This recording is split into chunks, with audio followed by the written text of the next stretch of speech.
E aí, no vídeo de hoje eu quero falar um pouquinho com vocês sobre Vampire the Masquerade Bloodlines 2. O jogo saiu ontem, terça-feira, dia 21.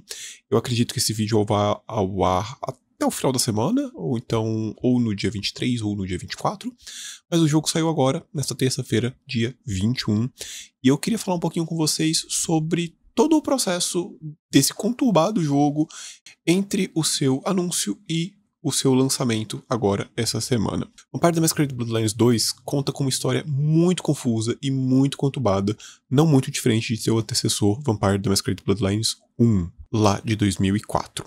Quando Bloodlines 1 saiu, o seu pós-lançamento foi bem conturbado, ele não teve apoio da desenvolvedora, o jogo saiu todo bugado, tinham fases que eram impossíveis de serem passadas por conta do excesso de bugs. Ele é um jogo que ele foi abandonado e ele foi reconstruído aos poucos pela comunidade. Foram dezenas de patches de correção até que o jogo finalmente pudesse ficar ali redondinho e finalmente pudesse ser jogado do início até o fim. Ele teve seu lançamento extremamente apressado e isso é nítido no jogo, porque quando você começa a jogar o jogo, você tem um começo que é muito bem lapidado, com uma narrativa muito incrível, uma ambientação muito fantástica e chegando ali para os últimos minutos finais do jogo, você vê que ele dá uma rushada, ele é um jogo muito apressado e ele infelizmente não termina tão bem quanto o seu começo, que é extremamente grandioso. Entrando agora no Bloodlines 2, Bloodlines 2 começa em 2015, quando a Paradox compra os direitos autorais da White Wolf e todas as suas IPs lá dentro. E nesse momento, Hardsuit Labs começa a trabalhar num game de Vampire the Masquerade Bloodlines 2, uma sequência do hoje aclamado Bloodlines 1. Até então, ainda em 2015, isso era um segredo dentro da comunidade. Então a Hardsuit Labs começa a trabalhar em cima desse jogo, mas isso ainda não é uma notícia que foi divulgada ao público.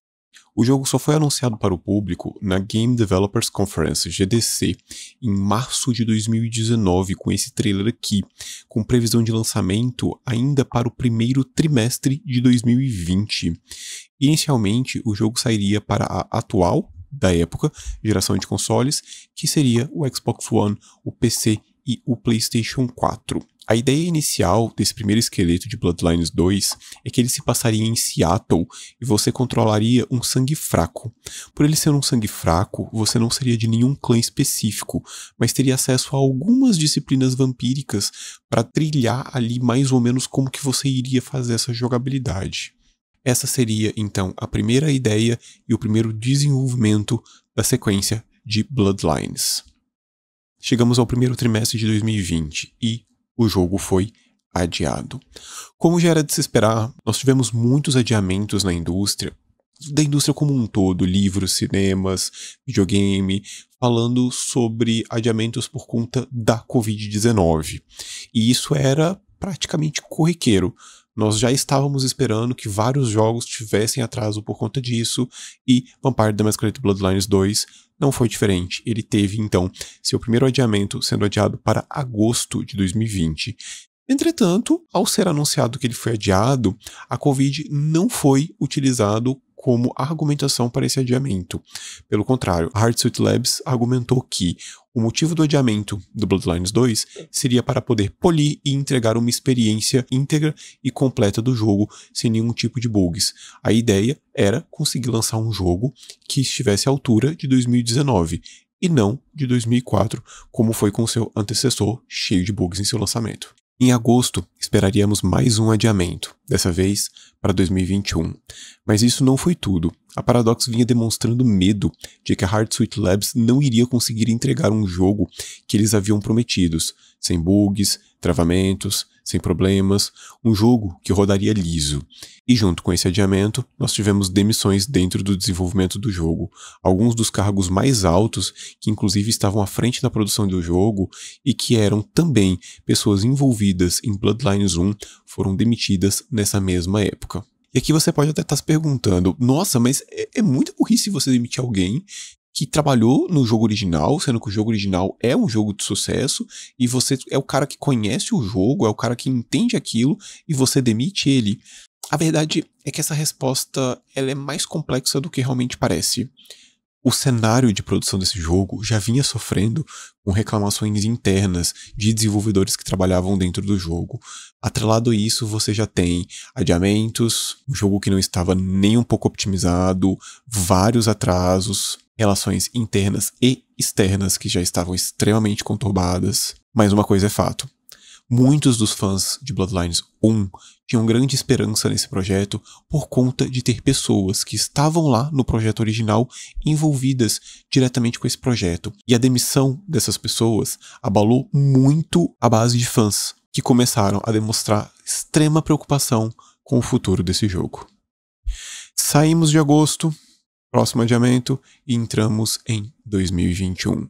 Próxima data prevista de lançamento do jogo, e se a coisa não estava bonita até aqui, não melhora.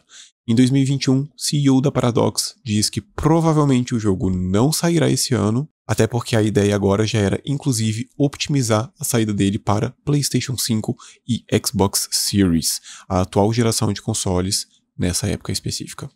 E como o próprio CEO confirmou, o jogo não saiu em 2021. 2022, tivemos um marasmo de notícias de Vampire the Masquerade Bloodlines 2. Tudo indicava que o jogo havia sido cancelado. Até a Paradox falar que não, o jogo ainda permanece em desenvolvimento. Mas nem todo mundo tinha tantas esperanças assim de que esse jogo realmente aconteceria. Entramos em 2023 e aqui a coisa começa a ficar mais séria do que já estava. Como um bom brasileiro, esse é o momento em que a gente fala: mas então, depois de toda essa merda, até aqui tudo bem. Não estava nada bem. Mas até aqui tudo bem. O problema aconteceu depois. Fevereiro de 2023 e a Paradox simplesmente corta os laços com a Hardsuite Labs. Então tudo que já tinha sido feito até agora, a gente coloca um ponto final, diz muito obrigado, valeu e até a próxima. Junto com isso, todas as novas pré-vendas foram canceladas e os jogos saíram das plataformas digitais, onde eles já estavam em pré-venda desde 2019. Entretanto, contudo e todavia, a Paradox acalmou os fãs, dizendo que mesmo com a saída da Hardsuite Lab, já havia uma nova empresa que estava trabalhando no jogo. Entretanto, contudo e todavia, a Paradox não falaria qual é o nome dessa empresa, para que elas não fossem criticar a empresa diretamente e com isso atrapalhar inclusive o desenvolvimento dele. Então deixe os caras trabalhar.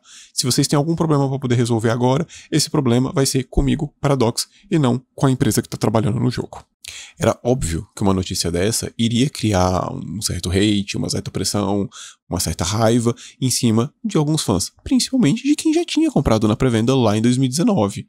Então, com isso, foi uma maneira de proteger essa nova empresa desses fãs e deixar eles desenvolvendo o jogo naturalmente. Aqui, apesar de estarmos em 2023, vamos dar um pulinho rapidamente para 2024 e a gente já volta, só para a gente poder entender um pouquinho o que aconteceu aqui com relação a Hardsuite Labs.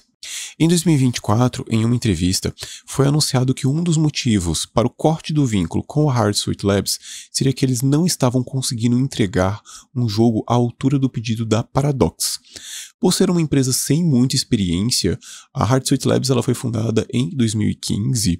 Eles estavam tendo muita dificuldade com o escopo do jogo e eles iam montando a equipe de acordo com o necessário, o que atrapalhava bastante o processo de construção do jogo, indicando que estávamos caminhando para um lançamento de Bloodlines 1 novamente, um lançamento conturbado e cheio de problemas. O jogo só não foi cancelado oficialmente por conta da proposta da Chinese Room para poder assumir o jogo. A Paradox realmente gostou da proposta da Chinese Room e entregou para elas todos os projetos de Bloodlines 2 da Hardsuite Labs para que eles basicamente fizessem um novo trabalho. E a única argumentação da Paradox foi: faça o que quiser, mudem o que quiser, mas mantenham o nome original. E aqui a gente consegue ver algumas semelhanças entre o que foi feito pela Hardsuite Labs e as coisas que foram reaproveitadas diretamente aqui com a Chinese Room. Então você vê que algumas modelagens de personagem, como a própria Lou, ela tá ali presente, então ela foi reutilizada. É bem provável que alguns ambientes, alguns levels designs tenham sido reaproveitados também. Porém, apesar dessas similaridades, o jogo mudou e muito em relação ao que a Hardsuite Labs vinha trabalhando nestes últimos, pelo menos, 4 anos. Agora sim, retornando para 2023, ao final de 2023, a Paradox finalmente oficializa a Chinese Room como a produtora do jogo Bloodlines 2. A equipe por trás de Everyone's Gone to Rapture, um jogo bem aclamado focado em narrativa. Narrativa, definitivamente, é uma das grandes essências do Bloodlines. Era o que o jogo estava precisando na época? Não sei. Quem sabe? Mas ainda assim, essa segunda dev que assume o jogo é uma segunda dev sem nenhum tipo de experiência com um RPG. Mesmo sabendo quem estaria trabalhando com o jogo agora, seguíamos sem data de lançamento previsto, mas com a ideia de um lançamento para o final de 2024. Então estamos ao final de 2023 e teríamos ali mais um ano de produção do jogo. Uma promessa que vinha com trazer a essência de Bloodlines 1 para dentro de Bloodlines 2. A primeira mudança mais significativa em relação à sua antecessora é que na versão da Chinese ROM nós não jogaríamos mais com um sangue fraco, mas sim com um vampiro muito mais velho, um vampiro ancião, muito mais velho e muito mais poderoso. E essa foi só uma das mudanças que viriam a aparecer. É dito em algumas entrevistas que alguns modelos e level designers dos mapas e dos ambientes foram aproveitados pela Chinese ROM em relação aos dados da Hardsuite Labs. Porém, o que talvez tenha sido aproveitado seja apenas uma base que teve todo o seu contorno alterado pela Chinese ROM. E apesar de em entrevistas eles falarem que a Paradox deu total liberdade criativa para eles, é sempre difícil de imaginar como essas conversas elas eram de verdade. Acho bem pouco provável que as coisas que a Paradox não tenha gostado na versão da Hardsuite Labs não tenham sido solicitadas as alterações dentro da versão da Chinese ROM. Então, por mais que tenha sido ali uma... Vai, eu confio, faz do jeito que você quiser, mas deve ter tido mas muda isso e aquilo. Isso aqui eu não gostei, então tenta fazer alguma coisa um pouco diferente. É sempre meio complicado tentar pensar como que são essas conversas de maneira geral, ainda mais estando 100% de fora. Mas tendo passado isso, entramos em 2024. Mais um adiamento do jogo, dessa vez para 2025, sem janela de período, apenas 2025. Começo, meio, fim, primavera, verão, inverno, férias, holiday. Só Caim na causa para poder saber quando ou como ou se esse jogo viria a ser lançado. Em outubro de 2024, o vice-presidente da Paradox deu uma entrevista que dizia o seguinte: não está em nossa direção estratégica fazer esse tipo de jogo de RPG. Então, se Bloodlines 2, se Deus quiser, for bem sucedido, Bloodlines 3 será feito por outra pessoa com a nossa licença. Eu diria que a forma estratégica como isso funcionaria. Então, ainda é algo fora do que deveríamos fazer. Não sabemos dessas coisas, então provavelmente deveríamos deixar outras pessoas façam isso. Acho que alguns estúdios fazem investimentos estratégicos, coisas a longo prazo, porque sentem que o custo de não fazê-lo é muito alto. Mas quero dizer, acho que é bastante claro, pelo menos pra mim, e acredito que pra você também, que mesmo nas melhores casos, Bloodlines não tem uma vida útil muito longa. Esse não é o comportamento desses jogos. Você tem um influxo de jogadores, há um pouco de boca a boca, e eles têm um pico alto, depois diminuem, e não é o tipo de jogabilidade que se desenvolve muito ao longo dos anos. Então, acho que isso faz parte do motivo pelo qual esses tipos de jogos não são realmente atraentes para nós. Ou seja, mesmo que Bloodlines 2 venha a ser o maior sucesso de todos os tempos, é muito provável que não tenhamos um Bloodlines 3, ou pelo menos não tão cedo. E caso isso venha a acontecer, provavelmente vai ser uma licença cedida/vendida para uma outra empresa que se preocupe com isso, porque dessa dor de cabeça aqui, a Paradox já deu o suficiente. O grande problema de jogos single player é que você tem uma vendagem, um boca a boca, muito alto ali no começo. Então você vende esse jogo, as pessoas conversam, falam que ele é bom, elas jogam, elas zeram e elas abandonam o jogo. Ele não é um jogo que você consegue lucrar com ele.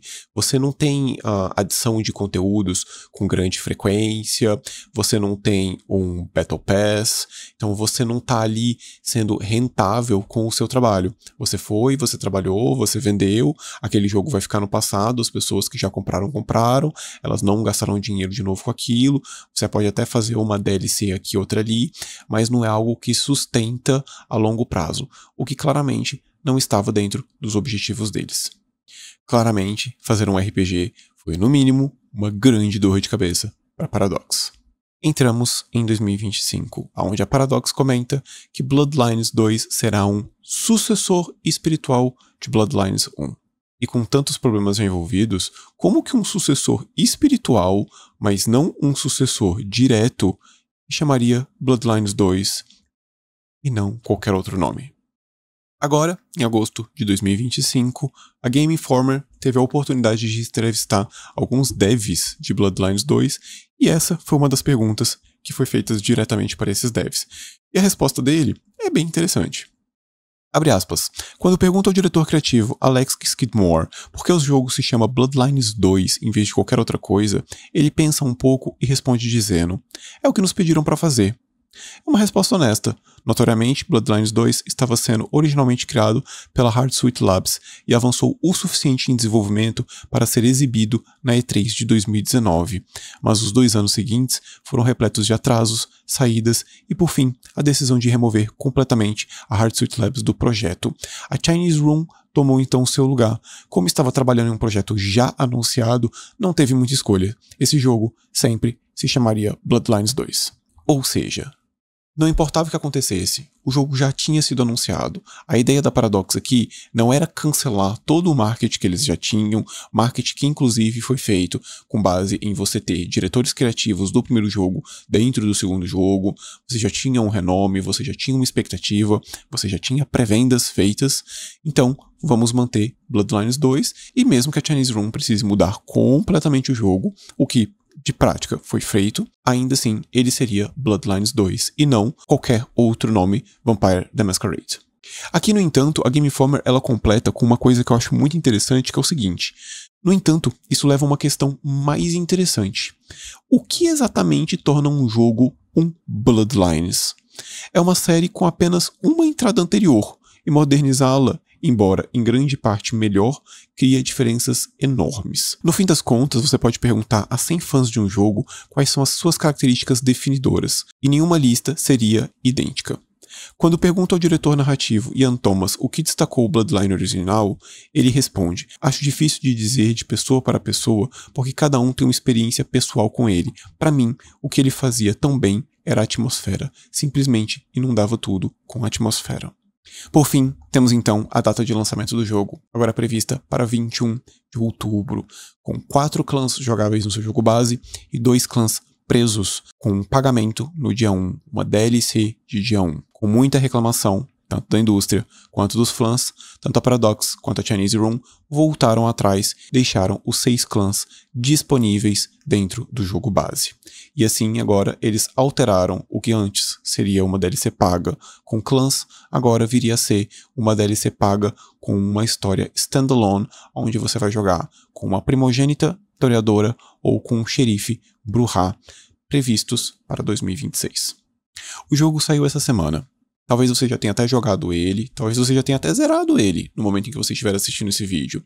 Mas algumas coisas a gente precisa pontuar de maneira muito precisa, como por exemplo, muitas coisas foram prometidas ao longo desses 6 anos. Algumas delas prometidas pela Hardsuite Labs, outras pela Paradox, algumas outras pela Chinese Room. É importante só a gente ponderar que coisas prometidas pela Hardsuite Labs não deveriam ser cobradas da Chinese Room, porque elas não necessariamente estavam nem de acordo e nem conversaram entre si entre a troca de jogos. Não me entenda errado. Se tem alguma coisa errada no jogo, se o jogo é ruim, se o jogo é bom, se o jogo tem um problema, se o jogo tem uma qualidade, ela precisa ser criticada, ela precisa ser louvada em suas respectivas funções, que prestem um pouco de atenção no que foi prometido pela Hardsuite Labs e o que foi prometido pela Chinese Room e, o pior, o que foi prometido pela Paradox, porque essa sim é a empresa que vai estar ali comandando as duas outras empresas. Eu não tive a oportunidade de jogar Bloodlines 2 ainda, mas quero, inclusive é um dos jogos que tranquilamente eu mais estou animado para poder jogar. Eu quero muito botar minhas mãos nesse jogo, eu quero muito mergulhar dentro dele, quero muito me divertir com ele, eu espero muito me divertir com ele. Mas ao mesmo tempo, eu acho importante colocar ali o pezinho no chão e entender um pouco de tudo o que aconteceu com esse jogo, de todas esses pormenores que permeiam o jogo lá de 2015, quando essa IP foi adquirida pela Paradox e, em consequência, pela Hardsuite Labs, que já negociou ali a possibilidade de desenvolver um jogo em cima dela, até a data de hoje, em que esse jogo oficialmente foi lançado. Até porque nós estamos em ondas de jogos incríveis sendo lançados. Desde seu anúncio, lá em 2019, até a data de hoje, nós tivemos 2 grandes lançamentos do Hideo Kojima, com Death Stranding 1 e Death Stranding 2. Nós tivemos o absoluto sucesso de Baldur's Gate 3 em 2023. Clair Obscur Expedition 33 foi um dos maiores games comentados desse ano. Silksong, Hades 2... Nossa, nem se fala. Silksong principalmente quebrou recordes aí, caiu a Steam, caiu a PSN, uns jogos que vêm demonstrado um grande carinho em suas criações, trabalhos incríveis. Eu tive a oportunidade de platinar o Alan Wake 2 recentemente, jogo de 2023 também, sem sombra de dúvidas, uma das obras-primas do videogame, um dos jogos que mais mexeu comigo nos últimos anos, terminei apaixonado por ele, e é difícil quando você pensa que todos esses jogos incríveis foram lançados enquanto Bloodlines estava ali tentando manter-se vivo como um clássico vampiro em sua luta eterna. Mas o que devemos de verdade esperar de Vampire The Masquerade Bloodlines 2? Com todos esses problemas, com todas essas conturbações, a única coisa que eu de verdade espero que esse jogo me entregue é uma boa narrativa, uma boa imersão, bons personagens, uma boa trilha sonora, que eu possa conseguir sentar ali, e ainda que numa aventura linear, e ainda que não seja um RPG, como em partes a gente já consegue ver ali pelas não experiências das 2 desenvolvedoras, inclusive Chinese Room, que é uma desenvolvedora extremamente competente em contar boas histórias, mas que não tem a expertise de um RPG. Então, se eles me entregarem uma boa narrativa, ainda que linear, eu, particularmente, ficaria bem satisfeito. Pois, como dito pela Game Informer, o que torna Bloodlines para você um Bloodlines? São os clãs? São os combates? São os mapas semi-abertos? É a trilha sonora do Rick Schaffer? Se fizermos essa pergunta para vários jogadores de Bloodlines 1, será que a gente consegue ter respostas minimamente parecidas ou teremos respostas muito divergentes? Eu deixo essa resposta aqui para ti. O que faz para você Bloodlines ser um Bloodlines? O que Bloodlines 2 precisa ter para ser considerado um Bloodlines? Para mim, Bloodlines, ele precisa ter uma excelente narrativa e uma excelente imersão. Personagens que me marcaram até hoje. Personagens que moram aqui, na minha cabeça. Muitos deles, inclusive, não pagam aluguel e criam uma zona na minha cabeça com vozes do além. Mas tudo bem, faz parte. E principalmente a trilha sonora do Rick Schaffer, que pra mim é impecável do início ao fim. E eu uso ela para trabalhar com alguma boa frequência. E para a gente poder fechar o vídeo de hoje, eu vou deixar aqui com vocês uma linha do tempo com todos os acontecimentos, pelo menos os mais importantes nessa trajetória do Bloodlines 2 até seu lançamento, bem como eu gostaria de agradecer aí a todas as minhas fontes de pesquisa, que foi a Eurogamer, a Game Vício, o Regames, Game Developer, a Infogamer e o PSX Brasil, conseguir aí ainda manter algumas informações vivas com o passar desse tempo. Eu usei muita coisa que eu lembrava da época, eu venho acompanhando esse jogo desde seu anúncio, lá desde os primórdios da GDC, mas obviamente não dá para lembrar de tudo, e é sempre bom trazer também não só a informação, mas as fontes confiáveis aí de que tudo que eu tô falando tem algum embasamento. Eu espero conseguir ter trazido algumas informações que vocês não sabiam sobre o desenvolvimento desse jogo. Espero que vocês estejam agora um pouquinho mais por dentro sobre o que passou Bloodlines 2 desde seu anúncio até o seu lançamento. E eu quero saber de você. Me diz aí o que faz Bloodlines ser um Bloodlines. Responde essa pra mim nos comentários e me diz se você vai pegar o jogo, se você já pegou o jogo, se você está jogando ele ou não, se você está gostando ou não, se você não tem a pretensão de pegar, se você pegou e não gostou. Eu queria saber um pouquinho de você. Me conta aí nos comentários e a gente segue aí até um próximo vídeo que eu espero conseguir um dia trazer um unboxing aí da edição física desse jogo, e se eu conseguir jogar ele, eu trago um review pra vocês também, falando um pouquinho da minha opinião. Obrigadão, valeu e vejo vocês na próxima. Fui!